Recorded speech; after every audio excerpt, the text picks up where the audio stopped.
চলে যাচ্ছি কক্সবাজার। তবে এবারের ট্যুরটা আমাদের জন্য একটু বেশি স্পেশাল হতে যাচ্ছে, কারণ লাইফে ফার্স্ট টাইম আমরা পরিবারের 3জন সদস্য মিলে একত্রে এয়ারে কক্সবাজারে যাচ্ছি। স্লিপার কোচেই যাওয়ার ইচ্ছা ছিল, কিন্তু মানহা যেহেতু ছোট, ও এত দূর এখন পর্যন্ত জার্নি করেনি, তাই চিন্তা করলাম যে ওকে একটু আরামেই নিয়ে যাই। আর যাওয়ার সময়টাতে যদি একটু আরাম করে যাওয়া যায় তাহলে সেখানে গিয়ে ঘুরেও মজা পাওয়া যাবে। আমাদের ফ্লাইট সকাল 9টায়, তো আমরা বাসা থেকে সকাল 6টার দিকে রওনা দিয়েছিলাম। এখানে পৌঁছতে 7:30 বেজে গিয়েছে। আর যেহেতু মানহার বাবার অফিসটা এয়ারপোর্টের ভিতরে, তাই আমাদের জন্য একটু স্পেশালভাবে প্রায়োরিটি দেওয়া হয়েছিল। মানহার বাবাতে আমাদের দেখিয়ে বলছিল, দেখো তোমাদেরকে ভিআইপি স্টাইলে নিয়ে যাচ্ছি, এরপর থেকে আমাকে মানবে তো। কিছুক্ষণ বসার পর আমরা চারপাশটা একটু ঘুরে দেখলাম। সেই ছোট্টবেলাতে একবার এখানে এসেছিলাম। এয়ারপোর্টে আসা হয়েছিল মূলত আমার ছোট খালুকে নিতে। তখন কিছুটা মনে আছে যে এয়ারপোর্টটা এতটা সুন্দর ছিল না। সেই ছোট্টবেলাতে এসেছি, তেমন মনেও নেই। প্রায়োরিটি হিসেবে যারা যাচ্ছে তাদের জন্য স্পেশালভাবে গাড়ি পাঠানো হয়েছে, মানে এই গাড়িতে করেই আমরা একদম প্লেনের সামনে পৌঁছে যাব। নর্মালি গেট থেকে বের হওয়ার পরেই বড় একটা বাস আসে, তো সে বাসে করে একদম প্লেনের সামনে নিয়ে যাওয়া হয়। তো আমাদের জন্য যেহেতু এই গাড়িটা এসেছে, মানার বাবাকে বলতেছি যে তুমি তো দেখি ভালোই ভিআইপি স্টাইলে এখানে থাকো, তোমার জন্য আমরাও কতটা সুযোগ সুবিধা পাচ্ছি। সত্যি বলতে কিছু সময় এই ছোটখাটো জিনিসগুলোই কিন্তু নিজের মাঝে অনেকটা খুশি এনে দেয়। যাই হোক, আমরা বিমানের সামনে এসে পৌঁছে গিয়েছি।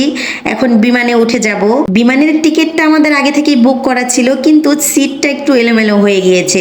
মানে মানহার আর আমার সিটটা একসাথে ছিল ঠিকই, মানহার বাবার সিটটা আমাদের পেছনে নেওয়ার কথা ছিল, কিন্তু দুর্ভাগ্যবশত সেই সিটটা পাশে মানে অন্য সাইডে পড়ে গিয়েছে। যাই হোক, 1 ঘন্টার জার্নি, ওটা কোনো ব্যাপার না। মানহা গতকাল থেকে এত এক্সাইটেড ছিল যে আমি প্লেনে উঠব।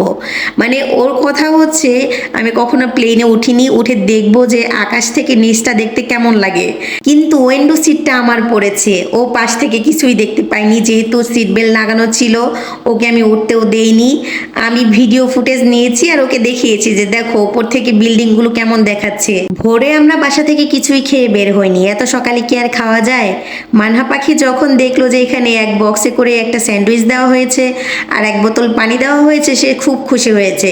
আর এমনিতে স্যান্ডউইচটাও খেতে খুব পছন্দ করে। মোটামুটি আমার কাছেও খুব ভালো লেগেছে। আমিও পুরোটা খেয়েছি, মানহার বাবাও পুরোটা খেয়েছে, মানহা পাখিও পুরোটা খেয়েছে। আলহামদুলিল্লাহ, খাওয়া শেষ। একটু রেস্ট নিতে নিতেই দেখি অ্যানাউন্সমেন্ট দিচ্ছে যে কক্সবাজার এসে পৌঁছে গিয়েছি। মানে কিছুক্ষণের মধ্যেই বিমানটা ল্যান্ড করবে। উপর থেকে সমুদ্র দেখতে এত বেশি সুন্দর লাগছিল, একটা ঝাঁকুনি দিয়ে প্লেনটা ল্যান্ড করছে।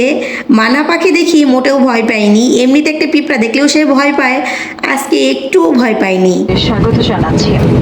বিমান পুরোপুরি না থামা পর্যন্ত এবং সিট বেল্ট বাঁধন আলোক সংকেত না নেভা পর্যন্ত অনুগ্রহ করে সকলেই নিজ নিজ আসনে বসে থাকুন। ক্যাপ্টেন আহসান এবং তার অন্যান্য ক্রুদের পক্ষ থেকে এয়ার রাষ্ট্রের ভ্রমণের জন্য আপনাদের আন্তরিক শুভেচ্ছা জানাচ্ছি। আশা করছি ভবিষ্যতে আবারও দেখা হবে। আল্লাহ হাফেজ।